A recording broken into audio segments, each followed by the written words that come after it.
Hello, viewers of TK Solutions TV. My name is TK. This is a PSL match review proudly brought to you by EasyBet, www.easybet.co.za. We make betting easy. Remember to create your betting account. Use promo code TK50. We just watched the match, Kaizer Chiefs against Orlando Pirates, Soweto Derby. In studio, I'm joined by former Kaizer Chiefs midfielder and Bafana. He also played for Mamelodi Sundowns, SuperSport United, Platinum Stars, and Black Leopards. Thuso, welcome to TK Solutions TV. Mr. TK, thanks for the invite, and hello to the viewers. Yeah, are you good? Yeah, my team just lost, but I'm okay. Look, let's look at the game. I watched the game today that I saw Chiefs dominating number of passes. They've had 500 passes. They've had ball position was better, over 50%, 58. I think Pirates is 42. They've got pass accuracy of 84%. In terms of goal attempts, 7 on attempt, only 1 on target. Pirates had 9 attempts and 4 on target. What went wrong with Kaizer Chiefs this afternoon? Yeah, I think it's not a matter of what went wrong. I think not more was done from the team. I think, especially coming to a derby. Again, today, Kaizer Chiefs played with no wingers in the first half. And you saw the difference when you have a Saule and the boy Shabalala coming on. Then there's that outlet, to start an attack. So in the first half, the Chiefs' outlet was to play Mart or to play Mtetwa, which it will leave the striker isolated up front. So for me, they didn't do more. It's not that they did anything wrong.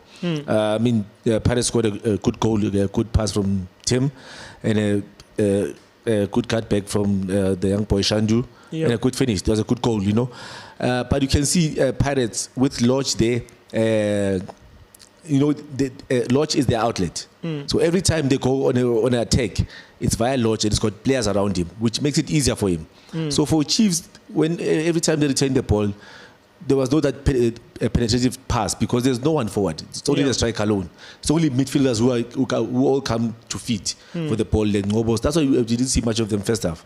So for me, how Chiefs started without the natural wingers was always going to be difficult to create those chances. That's why you only got one good chance, the header from Castillo, which came from a cross. And I mean, I'm sure if he was getting that from the first half, maybe one was going to go in. So for me, not enough chances created from Chiefs. Yes, they dominated the game more second half actually. But Pirates always looked like the better team on the day, like from the first minute. They always look like a better organized team. I understand also Chiefs just got a good new coach. So it's going to take some settling down also from the players to understand him, what Mr. Johnson wants. But Chiefs, there's not much patience.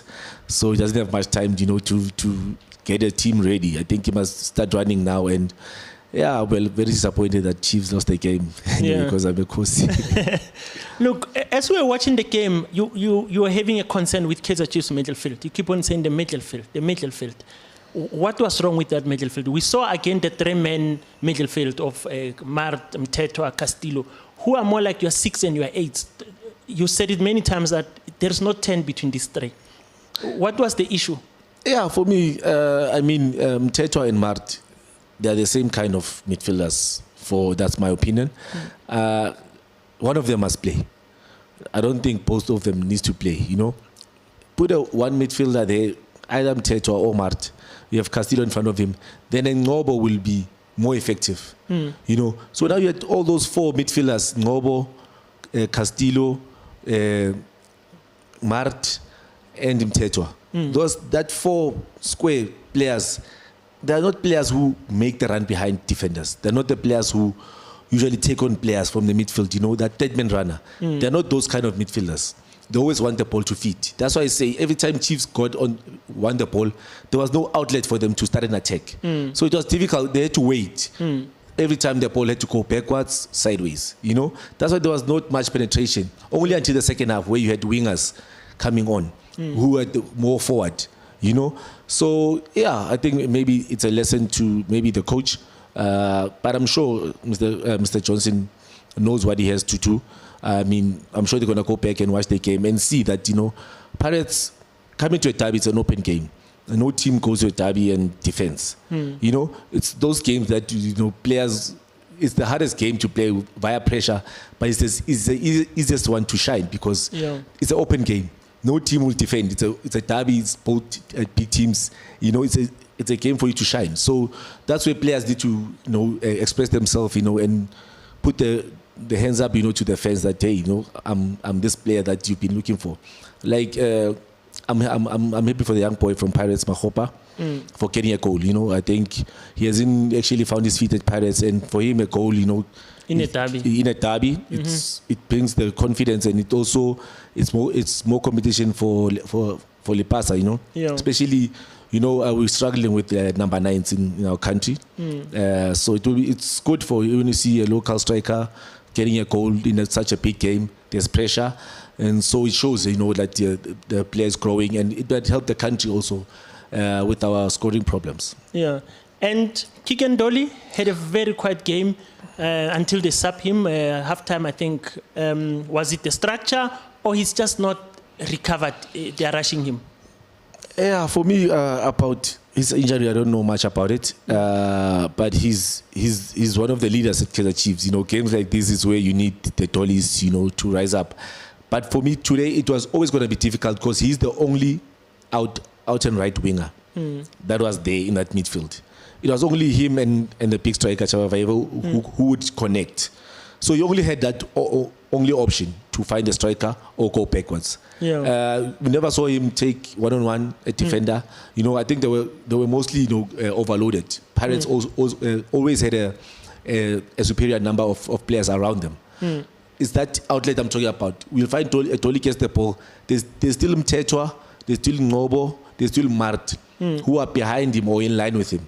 There's no one who makes that run. Every run creates a movement in football. If you're a midfielder, deep midfielder, make a run, a defender will follow you, and it will open for your striker or for the pocket for the other side. So if you're all in the straight line and all coming to get the ball to feet, it will always be difficult for you to start an attack, as I said. So Kaizer Chiefs never had that thing until only the second half, where they went direct, go wide, and they put in the crosses, and that's where Chiefs got the chances. They never got the chances with combination play. You know, because of that structure I'm talking about, that with those midfielders, one of them must play. Castillo must play higher, you know, and let's put wingers, start a Modi there, start a Dolly, you know, play open game, and then it's Kaizer Chiefs. I mean, usually when you play the smaller teams, they come to Chiefs, usually they come with the fear that they're playing Chiefs. You know, they always come a little bit defensive, so it gives Chiefs that leverage for them to attack a team, to play with one holding midfielder, 2 number 10s and a striker, and 2 wingers. I know. So I think Chiefs still have a lot of work to do. Obviously, the team is under pressure. They haven't been getting the results, changing of coaches, so it's going to take some time, which I don't think the coach has much of it. Yeah, and also maybe structural wise, I want us to look at the goal that Pirates scored from the left. There's something I observed. You know, sometimes we look at when the goal is scored to say, okay, Mahopa cuts in front of Ulo, or Given should have done better. But before Tim passed that ball, Udavome pointed to his left that there is Shandu. But then there was another Chiefs player who was supposed to be more on the left-hand side. He was pointing to... No, not on Dave's side. There was another guy who was pointing with his right to say there is Shandu. So to me, it seems like the two of them, they were pointing to Shandu. But who's picking him up? Until the ball goes to him, he was alone, and then first touch, he brought it back in. Yeah, as I said, there's a lot of also changes in the team. The last time we saw Slanti playing, and then the next time is Zita playing on the right. Frosla sometimes. So there's no that comradeship with the defense. Dove Home, that ball comes, he was standing square with the winger, with Shandu. Shandu, when Shandu was making that run, Dove saw him, but he was hit with he was obviously late because it was a good pass from Tim. And every time, if there's no pressure on the ball, the first principle of defending is to drop. You can't hold a high line when there's no pressure on the ball. You know, you always drop as a defender. And how he was positioned, he was standing square with Shandu. Which, you know, when Shandu goes first, you are the defender, you react. So his action, Dove only reacted after. It was too late. Shandu got there before, and he played a good level for the striker. So it's also defensive lessons, and I think that also they don't have a steady back four, which might also affect some of these decisions and the communication from the back. Yeah. Now, you played under Cavan Johnson. If we are being realistic, there's no way Chiefs will recover and win the league. It's gone. Yeah. They can finish top 8, maybe top 2 for Champions or Confederation Cup spot. Do you think now he must say, okay, let me play with these youngsters, prepare them for next season? You've got two boy Uzwani. Each time I see Uzwani plays, for me, it looks like he can play. Good effective, he knows how to play 1-2s, you know. You've got Umashian, who we haven't seen in a long time, but last time we saw him, he looked promising. Do you now say, Shanti, I've given you a chance, Wame, I've given you a chance, let me give this young boy a chance. We are consolidating position in a league. We're not going to win the league. We build for the future. Do you think he must say, I'm resetting this team while trying to get results, but building it from the bottom? Or he must keep on trying the tested and only build in the new season? It can go both ways. I think for Coach Cavan, obviously, he's a new coach. He brings new things. And he must start with his new idea and his new philosophy at Kaizer Chiefs. The problem will be, will the fans have the patience for when it comes to the results? Because he's got the youngsters, he's got the Modis, there's Potane, they brought in. Simango is also new in the team. They are youngsters, you know. The Mashilo we haven't seen. Shabalala is also coming in. There's Nobo, there's Dolly around them also. So he's got a good bunch of young players, which he must make that decision and put his head on the block and say, I'm going with these boys, I'm going to build them for next season. Or, as you're saying, that he must just now look for results. Obviously, he won't win the league. It's clear. Well, it's possible mathematically, but I don't think it's possible. Yeah. So for him, it's for him to make that brave decision that he comes with this new structure, new philosophy with the young boys, you know, and that's how he's going to build a team for next season. That's if he'll get that opportunity, you know, and that time at Kaizer Chiefs. That's also another challenge, because at Kaizer Chiefs, there's not much patience with the fans. Yeah. They might be patient with the management, you know, at the office. I know that they're a good professional club and they do give coaches a chance. Yeah. But will the fans have that patience with him, trying out his new philosophy, his new way of doing things, and come the transfer window in January, sign a few players, reinforce where he feels he needs to, and then finish off the season with those players, and then start a new season on a clean slate. I think that's only fair for him to be judged, only if he comes in with his new team and new philosophy for the new season. Yeah. You've been in the village, Naturen.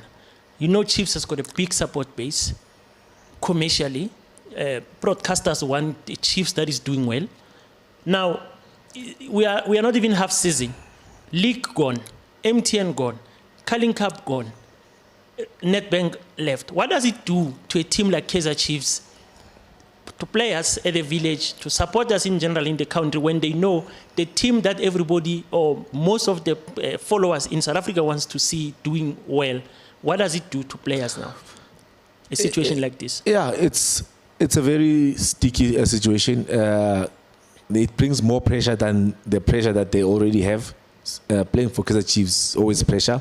There's no friendly games. There's no small games. Every tournament you're expected to win. So now it's the players like the Kunes, the Shanti, the Dolly who are in the squad, you know, to bring the boys together. You know, it's really tough times. Yeah. I think the only thing that will maybe bring the positive energy to Kaizer Chiefs is maybe if you go on a 3-match win, you know, comfortably win games, and then I think that will bring back the confidence of the supporters that we have a new coach.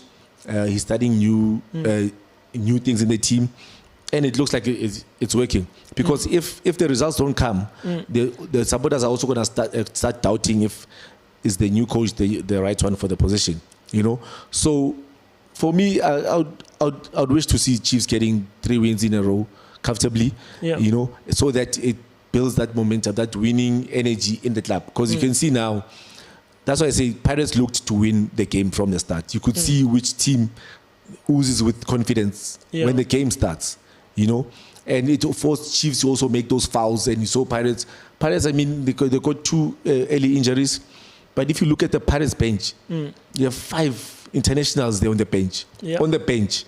International players there on the bench. You know? And then you look at the Chiefs bench, it's a different story. And they're supposed to be challenging Pirates as their big teams. Yeah. So it also it will come with the patience. Will the fans have the patience? Me coming from a player that played under Kevin Johnson, he needs patience. He's a coach that works well with the young players. And he's a very good motivator, you know. He's that father figure that a player, even with his rare talent, nothing special, but Mr. Johnson will make you feel like you're a special player. He's that kind of coach, you know. Yeah. Because I've worked with him and he was so successful, me playing under him. So at Chiefs, will he have those players that are willing to like, okay, guys, we are the ones who must finish the season. The cups are gone. Now we're starting to build something to be seen, an image for us for next season, of the youngsters, of the new players who will come, and of the new ways that Mr. Johnson is going to do things. Yeah. No, thanks a lot, Laza. Always a pleasure to hear from you. Thank you, TK. Thank you for having me. Yeah. That was me and Thuso Phala, former Kaizer Chiefs, Mamelodi Sundowns, Platinum Stars, and SuperSport United midfielder. That's how you saw the derby. Like I said, we saw, for me, I saw better Chiefs in terms of passing games. It's first time I see Chiefs dominating position. I'm not sure how they did against Cape Town Spurs in terms of position midweek, but if you see them dominating position against Pirates who is a team, position-oriented team, there is an improvement, I would like to believe. If they start taking this position, converted into opportunities, from opportunities converted into goals, we might see a better Kaizer Chiefs. But congratulations to Orlando Pirates. One big team from Soweto today. They will have the breaking rights. They won the derby. But they've been losing the derby. I think it was revenge time today. Let's meet on the next conversation with another former player. Thank you very much.